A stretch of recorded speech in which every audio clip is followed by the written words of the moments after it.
عبداللہ ابن عمر رضی اللہ تعالیٰ عنہ، ان کے گھر میں ابو ایوب انصاری مہمان ہوئے، تو دیواروں پر پردے لگے ہوئے تھے۔ ابو ایوب نے پوچھا یہ کیا ہے؟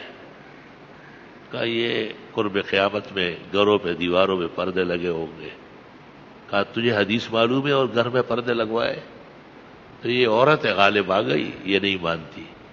تو ابو ایوب انصاری نے روٹی تیار چھوڑ دی اور باہر نکلے اور فرمایا کوئی اور کہتا تو سن لیتا، وَأَنْتَ ابن عمر، آپ عمر کے بیٹے ہیں اور گھر میں اتنے کمزور ہو کہ ان کو مسئلہ نہیں سمجھا سکتے ہو۔ تو واہ،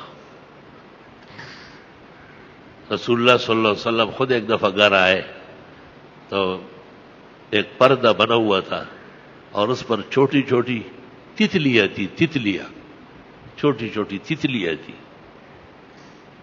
آپ نے بہت ناراضگی سے ارشاد فرمایا،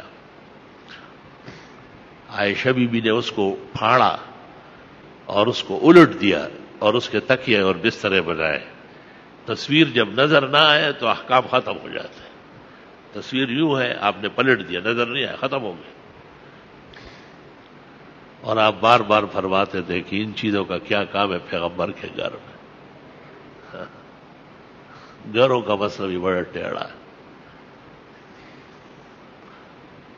ہم بہت نرم ہو جاتے ہیں بیویوں کے ساتھ، ٹھیک ہے، خیرکم خیرکم لأہلہ، گھر میں اچھا رہنا چاہیے، اچھا باپ، اچھا خاوند، لیکن شریعت محفوظ رہنا چاہیے۔ بیوی سے سختی سے نہ ہو تو نرمی سے بھی تو کہا جا سکتا ہے کہ ہمارے مسلمانوں کے عقیدے کے مطابق یہ کام گھر میں نہیں ہو سکتے۔ مسلمان عورتیں، ہم نے تو دیکھا ہے عورتیں زیادہ اللہ سے ڈرتی ہیں۔ اب میں نے ایک شخص کو دیکھا تھا، وہ حج بھی کرتا تھا اور عمرہ بھی کرتا تھا، داڑھی نہیں رکھتا تھا۔ تو میں نے ایک دن اس کو مسجد نبوی میں کہا، میں نے کہا یہ داڑھی کیوں نہیں رکھتے ہو؟ کہتے گھر والی کی وجہ سے۔ میں نے کہا داڑھی تو آپ کے چہرے پر اللہ نے اگائی، گھر والی کے چہرے پہ نہیں۔ تو چہرہ تیرا ہے اور اختیار اس کا ہے۔ اتفاق سے ایک موقع ایسا ہوا کہ وہ بابی صاحبہ بھی ان کے ساتھ تھی اور مجھے کہا کہ یہ سفر بہت مبارک ہے کہ اس میں آپ ہمارے ساتھ ہیں، ذرا خاص قسم کی دعا ہمیں بھی بتاؤ، ہماری بڑی مشکلات ہیں۔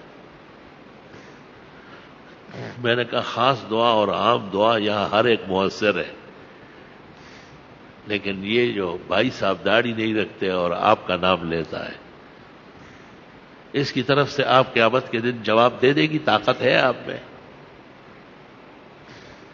اس نے کہا اس اللہ کی قسم جس نے مسجد نبوی کو اور کعبے کو عزت دی ہے کہ میں نے پہلے دن سے اس پر ناراضگی ظاہر کی کہ اب تو آپ پوتوں اور نواسوں کے ہو گئے، آپ داڑھی نہیں رکھتے، ہمیں خاندان میں برادری میں بہت شرمندگی اٹھانی۔ میں بڑا حیران ہو گیا، میں نے کہا ایک چوری اور دوسری سینہ زوری، داڑھی بھی نہیں رکھتا ہے، جھوٹ بھی بولتا ہے اور حوالہ بیوی کا دیتا ہے۔ تو بہرحال وہ شرمندہ ہوا، داڑھی تو اس نے رکھ لی، لیکن یہ پورا جنگ کرنی پڑی مجھے۔ 15ویں صدی ہے، حالات بہت خراب ہیں۔ آج کل گرمی بھی ہے، بجلی بھی کم نہیں ہے، پانی بھی کم ہوتی ہے، لوگ مر رہے ہیں۔ مجھے بہت دکھ ہے، افسوس ہے، لیکن اگر دیکھا جائے تو مسلمانوں کا مذہبی حال اس سے زیادہ خراب ہے۔ اللہ تعالیٰ نے تو کئی سالوں کے بعد ایک دفعہ کھینچا ہے ایسا۔ اللہ تعالیٰ کو مارنے میں کیا دیر لگتی ہے کہ جتنے لوگ جمعے میں بیٹھے ہوئے ہیں چند منٹوں میں ان کی جان نکل سکتی ہے۔ لا یسأل عما یفعل، اس سے کون پوچھے گا، وہم یسألون، کوئی وجہ ہی نہیں اور موت آ سکتی ہے۔ اللہ تعالیٰ کے لیے بھی کوئی مشکل ہے، وہ تو قادر مطلق ہے۔ اللہ کا لاکھ لاکھ شکر ہے، احسان مہربانی ہے، بندوں کے ساتھ بہت نرمی فرماتے ہیں، بہت احسانات فرماتے ہیں، بڑی مہربانیاں کرتے ہیں۔